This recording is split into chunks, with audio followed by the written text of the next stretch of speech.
Before I say a single word about who I am, I need you to picture something. A white linen tablecloth. Candles flickering low, a crystal glass of red wine catching the light. A restaurant so exclusive the waiters know your name before you sit down, and across from you the man you have loved for 7 years. Your husband. The person who once promised, in front of 200 witnesses, that he would protect you until the day he died. Now picture him sliding a manila envelope across that tablecloth. Not a gift, not a card, not a ring and a small velvet box. Divorce papers.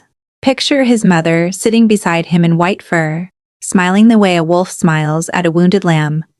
Picture his younger sister filming you on her phone, like this is entertainment. Picture a young pregnant woman, 26 years old, walking across the restaurant floor in a tight cream dress, resting her manicured hand on your husband's shoulder and whispering, "Hi. I am so sorry you had to find out this way." Now picture him leaning back in his chair, folding his napkin and handing you the bill for $2,145. Because in his words, you are a worthless freelancer, a parasite, a woman who never belonged in his world, and this dinner will be your last contribution to this family. That was my 7th anniversary. My name is Claire. I am 33 years old, and on the night of my 7th wedding anniversary, my husband did not bring me flowers. He did not bring me a card. He brought divorce papers. He brought his mother. He brought his sister. And hidden in the shadow behind him, he brought the pregnant intern he had been sleeping with for almost a year. He slid those papers across a white linen tablecloth in one of the most exclusive French restaurants in Connecticut. He looked into my eyes without a flicker of shame, and he told me to sign because I was nothing, a worthless freelancer, a parasite, a woman who did not belong in his world. He smiled while his mother called me trash. He smiled while his sister laughed. He smiled while the woman carrying his child watched from 2 tables away. What he did not know, what none of them knew, was that inside my purse was a small black metal card. And behind that card sat a bank account with a number so large, it would not just end his marriage. It would end his career. It would end his family. It would end everything he had ever built his ego on. But before I tell you how a judge read my true net worth out loud to a courtroom of stunned lawyers, before I tell you how his own mother ended up sobbing in a Manhattan puddle in the rain, before I tell you how the intern took his last car and disappeared into the middle of nowhere, do me one favor. If you have ever been called worthless by someone who owed you everything, if you have ever been thrown to the curb by the person who once promised to protect you, tap that like button right now. Hit subscribe. And drop a single word in the comments. Karma. Because trust me, by the time this story ends, you will understand exactly why that word matters. Now, sit back. Turn the lights down. Because the night my life ended was also the night my real life began. The restaurant was called Maison Aubert. Reservations there took months. The kind of place where the waiters glide instead of walk, where the bread is warm before you notice you are hungry, where the wine list weighs more than a small child. I had spent 2 hours getting ready. A soft navy dress. My grandmother's pearl earrings. Hair pinned up the way Jason used to say made me look like a movie star from an older, quieter time. I even wore the perfume he bought me on our 3rd anniversary. I wanted to remember who we used to be. I wanted to remind him, because for the last year something had been off. He came home late. He stopped touching my hand at the dinner table. He answered his phone in the garage. He said work. He said stress. He said promotion. He said everything except the truth. I told myself tonight would fix it. 7 years. 7 years had to mean something. I walked into Maison Aubert at 7:15. The hostess smiled. She led me toward the private corner booth. And that is when my stomach dropped. Because Jason was not alone. His mother Patricia sat to his right, wrapped in white fur, wearing the exact pinch smile she wore at our wedding. His younger sister Stephanie sat to his left in a tight green dress, phone already angled to record. And Jason himself sat at the head of the table like a man about to announce a merger. There was no champagne, no flowers, no candle, just a manila envelope resting beside his water glass. I stood there in my navy dress, feeling every eye in the restaurant slide toward me. Then Patricia spoke first. "Sit down, Claire. This will not take long." I sat. My knees felt like paper. My throat felt like sand. Jason did not look at me. He looked at the envelope. He slid it across the tablecloth with 2 fingers, the way a man pushes a tip toward a busboy. "Sign it," he said. I opened the envelope. I saw the words. "Petition for dissolution of marriage." The room tilted. Patricia leaned in with that perfume of hers, expensive and cold, and whispered loud enough for the next table to hear. "You should be grateful he is even letting you keep your clothes. Parasites do not usually get severance." Stephanie giggled. Actually giggled. Like a teenager watching a fight in a school hallway. I looked at Jason. I whispered his name. "Jason." He finally looked up. And his eyes were empty. Not angry. Not sad. Empty. "You are a freelancer, Claire. You do puzzles on a laptop for pocket change. I am about to become a partner. I cannot have a wife who embarrasses me at dinners. I cannot have a wife who does not belong in my world. Sign the papers." And then he did the cruelest thing. He raised 1 finger. 2 tables away, a young woman stood up, 26 years old, long legs, a tight cream dress that did nothing to hide the small round curve of her belly. "Brittany," he said, without turning around, "come over. Meet the woman you are replacing." She walked toward us slowly. She was not embarrassed. She was radiant. She placed 1 manicured hand on Jason's shoulder like she owned him. And maybe by then she did. "Hi, Claire," she said. "I am so sorry you had to find out this way, but Jason and we are having a baby." The room did not go silent for me. The room went underwater. I could see Patricia's mouth moving. I could see Stephanie recording.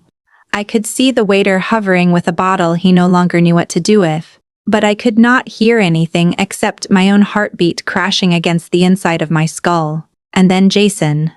My husband of 7 years. The man I had cooked for. The man I had nursed through the flu. The man I had held when his father died. That man. He leaned back in his chair, folded his napkin, and said, "Oh, and Claire. The dinner. It is on you tonight. Consider it your last contribution to this family." The bill arrived, $2,145.80. Patricia smiled. Stephanie laughed. Brittany rubbed her belly. And here is where their story ends and mine begins. Because I reached into my purse, and I pulled out a card. Not the joint card, not the card Jason had ever seen. A sleek, black, metal, corporate card. Heavier than any card the waiter had ever held. He took it. He swiped it. It approved instantly. He did not even blink. Because to a waiter at Maison Aubert, that card was not surprising. To a waiter at Maison Aubert, that card meant something. Only Jason did not notice. He was too busy laughing with his mother. I stood up. I did not cry. I did not scream. I took the receipt. I folded it. I put it in my purse. And I said only 1 sentence before I walked out. "Enjoy your dinner. It will be the last free thing you ever get from me." I drove home in silence. No music. No tears. Just the hum of the highway and the taste of copper in my mouth. I turned into our driveway, the house we had bought together 5 years ago. Blue shutters. A cherry tree by the porch. A porch swing I had painted white one Saturday afternoon while he grilled steaks in the yard. I put my key in the lock. It did not turn. I tried again. Same thing. The locks had been changed that afternoon. While I was picking out earrings for our anniversary, while I was spraying his favorite perfume, he had sent someone to lock me out of my own home. There was an envelope taped to the door. Inside was a single sheet of paper, handwritten in Patricia's tight cursive. "Your things will be delivered to the curb by Wednesday. Do not attempt to enter the premises." I stood on that porch for a long time. Long enough for the porch light to click off automatically. Long enough for a neighbor's dog to bark twice and go quiet again. Long enough for me to feel something I had not felt in years. Not sadness. Focus. I got back in the car. I drove to a hotel. I did not check the good one. I checked into a quiet one on the edge of town, the kind of place where nobody looks up when you walk in. I paid in cash, I signed a fake name at the desk. And then I sat on the edge of a stiff hotel bed and I opened my banking app.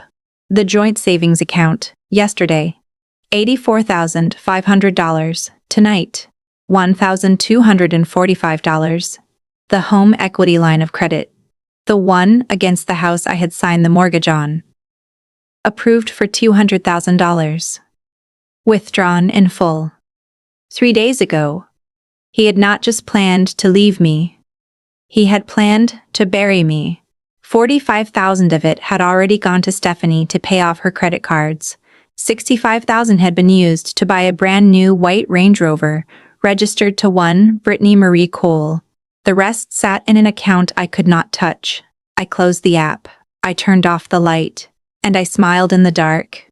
Because Jason had made one mistake.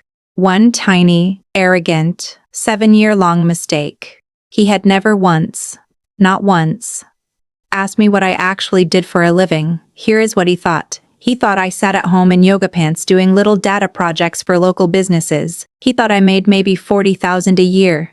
He thought the reason we could afford the vacations, the renovations, the second car, was because of him. Here is what was actually true. For the last 5 years, I had been quietly building a company called Lumina Data Solutions. A predictive analytics platform. The kind of software that hedge funds and hospitals and logistics giants would fight wars over. I built it at our kitchen table while he was at the gym. I built it on airplanes while he slept beside me. I built it during the long weekends when he told me he had to work, and I now understood he had actually been in a hotel with Brittany. I had a team of 17 engineers spread across 4 time zones. I had 2 patents. I had 1 wood of directors, and exactly 3 months before that anniversary dinner, a Silicon Valley firm named Ardent Ridge had wired a payment into my personal LLC. $45,250,000. Not a projection, not a valuation. Cash. Cleared. Sitting. Jason did not know because Jason had never once asked. Every time I tried to talk about work, he changed the subject. Every time I mentioned a client, he rolled his eyes. Every time I said I had a meeting, he said, "Cute honey, I have a real one." So I stopped telling him. And that is how a man loses a $45 million wife without ever noticing she left. I did not sleep that night. I did not cry that night either. I opened my laptop at 3 in the morning and I typed one name into the search bar. David Alderman, the most feared divorce attorney in the state. The kind of lawyer whose name made other lawyers ask for continuances. A man who had once made a hedge fund manager weep in open court over a yacht. I emailed him at 3:17 a.m. I attached a single document. My most recent bank statement. The one showing the $45 million balance. He called me back at 3:52 a.m. from his car. His voice was calm. Too calm. Like a surgeon confirming the operating room was ready. "Miss Claire," he said. "I would be delighted to represent you. Come to my office at 8. I was there at 7:45. David was in his 60s, silver hair, gray suit, eyes like a hawk that had already decided which rabbit to grab. He read my documents in complete silence for 20 minutes. He did not react to the anniversary story. He did not react to the intern. He did not react to the locks. But when he saw the $200,000 home equity withdrawal, one corner of his mouth twitched upward. Just once. "Miss Claire," he said, "your husband has done something very stupid, and I am going to enjoy this." He asked me one question. "Does he know about Lumina?" "No," I said. "Does he know about the sale?" "No." "Does anyone in his family know?" "No." David closed the folder. He looked at me over the rim of his glasses. "Then, Miss Claire, do not tell anyone, not your best friend, not your mother, not your hairdresser, not a therapist. Do not post anything online. Do not buy anything expensive. Do not change your car. For the next 90 days, you are going to be the poorest, saddest, most defeated woman in the state of Connecticut. Can you do that?" I looked at him. I thought of Jason smiling as he slid those papers. I thought of Patricia calling me a parasite. I thought of Brittany rubbing her belly. "Yes," I said. "I can do that." David smiled. A slow, cold, beautiful smile. Good, he said. Because when we finally open that box, it is going to sound like a bomb going off. For the next several weeks, I became a woman I did not recognize. I moved into a tiny one-bedroom apartment on the wrong side of town. Peeling wallpaper. A radiator that clanged. A neighbor who played the same 3 sad country songs every night. I sold the car Jason knew about. I bought a used sedan with a dent in the fender. I wore the same 3 outfits on rotation. I cried on cue in front of mutual friends. I posted one vague, sad quote on social media about strong women rising from ashes. Just one. David said one was enough. Meanwhile, Jason was celebrating. Mutual friends told me he was already showing off Brittany at company events. Patricia was on the phone with the family attorney arranging what she called the cleanup. Stephanie was posting videos in her new car. And Jason was quietly liquidating everything he could get his hands on before the court froze the accounts. He thought I was drowning. He did not realize I was fishing. Every text he sent me calling me pathetic, calling me lazy, telling me I would be lucky to walk away with my clothes, went straight into a folder labeled Exhibit A. Every voicemail from Patricia calling me a parasite went into Exhibit B. Every Instagram story Stephanie posted mocking me went into Exhibit C. David built a wall of evidence brick by brick, and I stood behind that wall in silence, quiet, broken-looking, invisible, just the way they wanted me. 6 weeks in came mediation. We met in a gray conference room with bad coffee and worse lighting. Jason sat across from me in a suit that cost more than my rent. His lawyer, a smug man named Richard, sat beside him tapping a pen. Patricia sat in the observation row like a queen watching a jousting match. Richard leaned forward. He smiled. He was so sure of himself. Given the disparity in income, he said, and given that Miss Claire has, shall we say, no meaningful career, my client is willing to be exceptionally generous. We will forgive the negative balance she owes on the joint account. We will let her keep her personal effects. And, in the interest of fairness, we would like to propose that the legal date of separation be moved back 6 months. Purely for tax and clarity purposes. David did not blink. He looked at me. He tilted his head just slightly. That was the signal. I let my lower lip tremble. I let my eyes go wet. I let my hands shake against the table. I do not understand any of this, I whispered. I just want it to be over. I just want to stop hurting. Richard almost laughed. Almost. David sighed like a man reluctantly conceding a point. We will agree, he said. Backdate the separation 6 months, but this is final. Anything acquired after that date belongs solely to my client. Nothing about it can be revisited. Not ever. Richard practically leapt to sign. Because in Richard's mind, that clause protected Jason. It protected Jason's recent bonus. It protected the money he had funneled to his mother. It protected the money he had spent on Brittany. In David's mind, that clause was the guillotine. Because $45 million had cleared into my account exactly 3 months ago. Which meant it now sat safely, legally, and permanently on the other side of a line Jason himself had just drawn. 2 weeks before trial, a man I did not know called my phone. His name was Jamal. He was Stephanie's husband. He said one sentence, Miss Claire, I think we should talk. In person. We met in a coffee shop 40 minutes outside the city. He was tall, tired. Wearing a wedding ring, he kept turning around his finger like it burned. He put a phone on the table, he pushed it toward me. He said, I love my wife. Or I loved her. But I cannot be part of this anymore. I looked at the phone, text after text, between Jason, Patricia, Stephanie, all 3 of them. Move the boat title to Mom's name before the freeze. Take the cash out in chunks under $10K so the bank does not flag it. Tell Brittany not to post anything until after the trial. Do not worry about Claire, she is too weak. She will crumble at the hearing. Once Claire is buried, we split the equity draw, 3 ways. My hands went cold. This was not just a bitter divorce. This was fraud. Organized fraud. On paper. In writing. In their own words. Jamal slid a USB drive across the table. Everything is on there, he said. I already filed a police report this morning.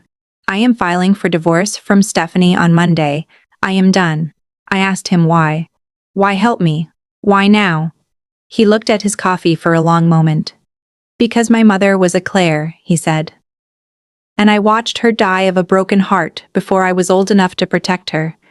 I will not watch another woman burn. I did not tell him about the 45 million. I did not tell him about David. I just squeezed his hand across the table and said thank you. Then I walked out to my car. I sat in the driver's seat. And for the first time in 7 years, I let myself cry. Not out of sadness, out of relief. Because now I did not just have a shield. Now I had a sword. The courtroom was on the 4th floor. Wood paneling, old brass fixtures. That specific smell of paper and dust and quiet fear. Jason walked in like a man arriving at his own coronation. Charcoal suit, blue tie, freshly cut hair. Patricia on one side of the gallery in her white fur. Stephanie on the other, live streaming to her friends. Brittany was not there. He had told her to stay home. He said it looked bad. I walked in wearing a plain black dress. No jewelry. No makeup. My hair pulled back. I looked exactly the way he expected me to look. Small, poor, beaten. I sat next to David. David did not smile. David did not fidget. David slowly, calmly, arranged 3 folders in front of him, one red, one blue, one black. Judge Harrison entered. Everyone stood. Everyone sat. Richard opened first. He gave a long speech about how Jason had carried our marriage financially. How I had contributed almost nothing. How I lived off his generosity. How I should be grateful the court was even entertaining me. Jason smirked the entire time. Then it was David's turn. David stood. He buttoned his jacket. He walked slowly to the center of the room. Your Honor, he said, my client has been called many things in this proceeding: freelancer, parasite, worthless, lazy, embarrassing. He paused. I would like the record to reflect that every single one of those words was spoken by a man who did not know his own wife. He opened the red folder. Exhibit 1, David said. Text messages from the petitioner to my client. Over the last 6 months. He read them one by one. Slowly, clearly. His voice never rose. He did not need it to. You are a leech. You disgust me. You would be homeless without me. Sign the papers before I ruin you. Jason's smirk began to slip. Exhibit 2, David continued. Voicemails from the petitioner's mother, Patricia, referring to my client as trash, parasite, and on 3 occasions, gold digger. Patricia's fur seemed to shrink around her shoulders. Exhibit 3, David said. Text messages between the petitioner, his mother, and his sister, discussing the moving of marital assets, the structuring of cash withdrawals, and on one occasion, the term, I quote, once Claire is buried, we split the equity draw 3 ways. The courtroom went silent, the kind of silent where you hear the ceiling fan. Judge Harrison sat forward. Mr. David, he said, is there evidence to support these communications? David placed a USB drive on the bench. Certified, he said. Verified. And already in the possession of the district attorney's office as of last Monday. Jason's face lost its color. Patricia's mouth opened, but no sound came out. Stephanie's phone slid off her lap and clattered onto the floor. Richard tried to object. Judge Harrison silenced him with one raised hand. Proceed, he said. David opened the blue folder. Exhibit 4, David said. Bank records. The petitioner drained the joint savings account of over $83,000 2 weeks before filing. Exhibit 5. The petitioner unilaterally opened a home equity line of credit against the marital home and withdrew $200,000, again without my client's knowledge or signature. The judge's eyebrows rose. Exhibit 6. Of that $200,000, $45,000 went to pay off the credit card debt of his sister Stephanie. $65,000 was used to purchase a white Range Rover currently registered in the name of one Brittany Marie Cole, the petitioner's pregnant mistress. And, Exhibit 7, that is not an allegation, it is a signed acknowledgement of paternity, which the petitioner filed 3 weeks ago at the county clerk's office, apparently forgetting that public records are, in fact, public. Jason stared straight ahead. He was not blinking anymore. He was not breathing right either. Richard leaned toward him and whispered something. Jason did not answer. David closed the blue folder. He picked up the black one. He did not open it right away. He turned to Jason. "Mr. Jason," he said. "During mediation, you insisted on backdating the legal date of separation by 6 months. You insisted. Your lawyer insisted. My client, in her weakened emotional state, reluctantly agreed. You signed. Correct?" "Yes," Richard answered for him quickly. "That is correct. That is settled and binding." "Wonderful," David said softly. He turned to the judge. "Then, Your Honor, I would like to enter into the record the true financial status of my client, not the freelancer, not the parasite, but the founder." He opened the black folder. David walked to the bench. He placed a single sheet of paper on it. Judge Harrison read it. His eyebrows did not just rise, they climbed. David turned around and faced the room. "For the last 5 years," he said, "my client has been the sole founder of a predictive analytics platform called Lumina Data Solutions. She employs 17 engineers across 4 countries. She holds 2 patents. And exactly 3 months ago, my client sold Lumina Data Solutions to Ardent Ridge Capital of California." He paused. He looked directly at Jason. "For the amount of $45,250,000. The sound that left Jason's throat was not a word. It was not a sentence. It was the noise a man makes when someone has quietly pulled the floor out from under him. Patricia grabbed the railing. Stephanie made a strange choking sound. Somewhere in the gallery, someone gasped, and then David delivered the killing stroke. "Your Honor," he said, "because the petitioner himself insisted that the legal date of separation be moved back 6 months, and because the funds from this acquisition were dispersed exactly 3 months ago, well within that firewall, under the laws of this state, the entire proceeds of that sale belong solely to my client as her separate property. The petitioner explicitly, legally, and voluntarily waived any and all rights to any assets acquired during that exact period." Richard shot to his feet. "Objection," he shouted. "Objection," he shouted. "Objection, this cannot be. This is entrapment. This is—" "Sit down," Judge Harrison said. "Sit down, counsel." Richard sat, slowly, like a man realizing he had just handed his own client the noose. Jason lost it. He stood up. He slammed his hand on the table. He lunged partway across it. Bailiffs grabbed his shoulders. He was yelling, "You lied to me. You lied to me for 7 years. You cheated me. You. The judge banged the gavel once, twice, 3 times. "Mr. Jason, sit down or you will be removed and held in contempt." Jason sat. His hands were shaking. His face was wet. Not from tears, from sweat. I did not look at him. I looked at Patricia. For 7 years, she had called me a parasite. For 7 years, she had told her son I was beneath him. For 7 years, she had smiled at me the way you smile at a stray dog you are tolerating on the porch. I let her see me, really see me, for the first time. And I watched the color drain out of her face like water going down a drain. Judge Harrison did not need long. He ruled that Jason would assume 100% of the $200,000 home equity debt. He ruled that Jason must repay the $84,000 drained from the joint account, plus interest, plus penalties. He ruled that the marital home would be sold, with the entire net going to me as compensation for financial misconduct. Then he did something he did not have to do. He looked at Jason over his glasses. "Mr. Jason," he said, "in 27 years on this bench, I have seen many divorces. I have rarely seen one so soaked in bad faith. Your treatment of your wife, both financially and personally, was not merely dishonest, it was cruel.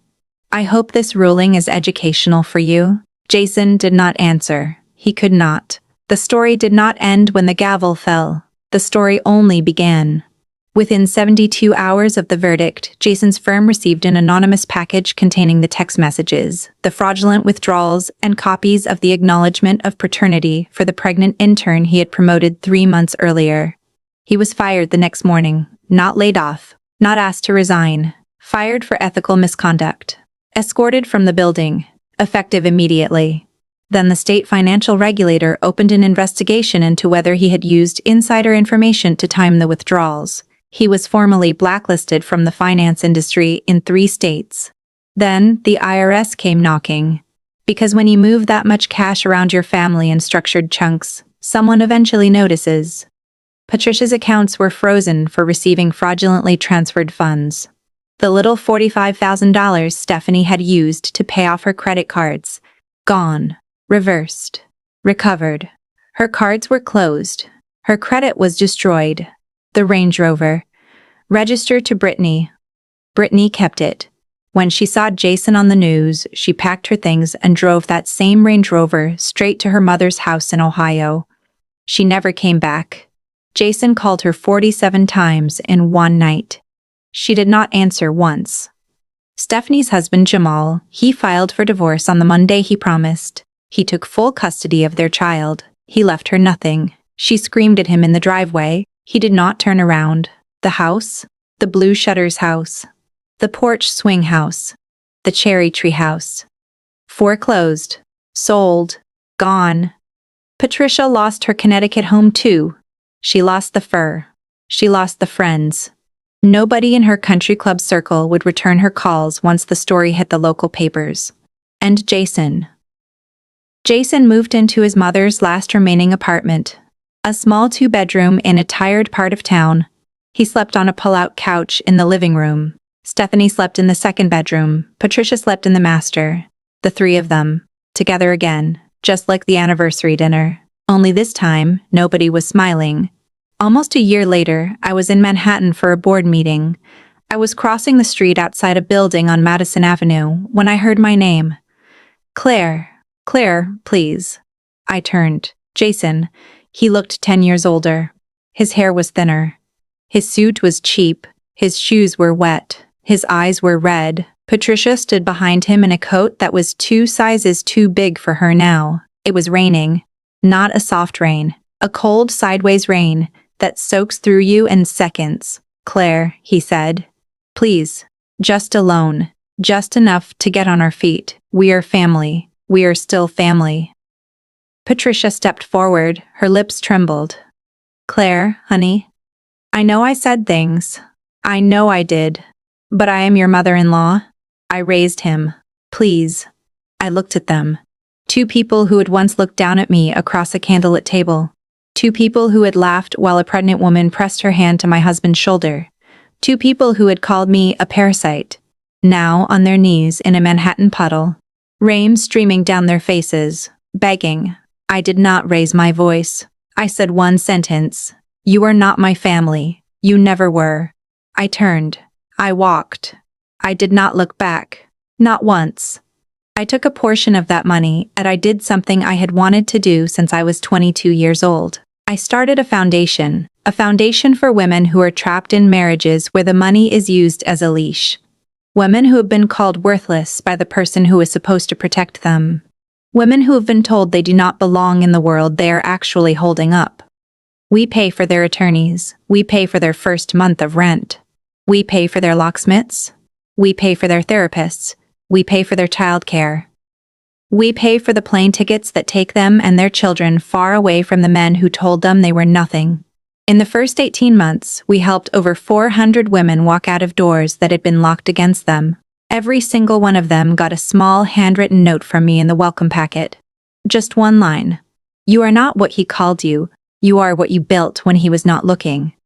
People ask me sometimes if I regret marrying Jason. If I wish I had seen it sooner. If I wish I had spoken up on that anniversary night instead of walking out quietly. Here is my honest answer. No. Because if I had spoken up sooner, he would have never signed the mediation papers. He would have never backdated the separation. He would have found out about the $45 million. He would have hidden his money in his mother's name. He would have hired a lawyer of his own before I hired mine. He would have walked out of that courtroom with half of my life.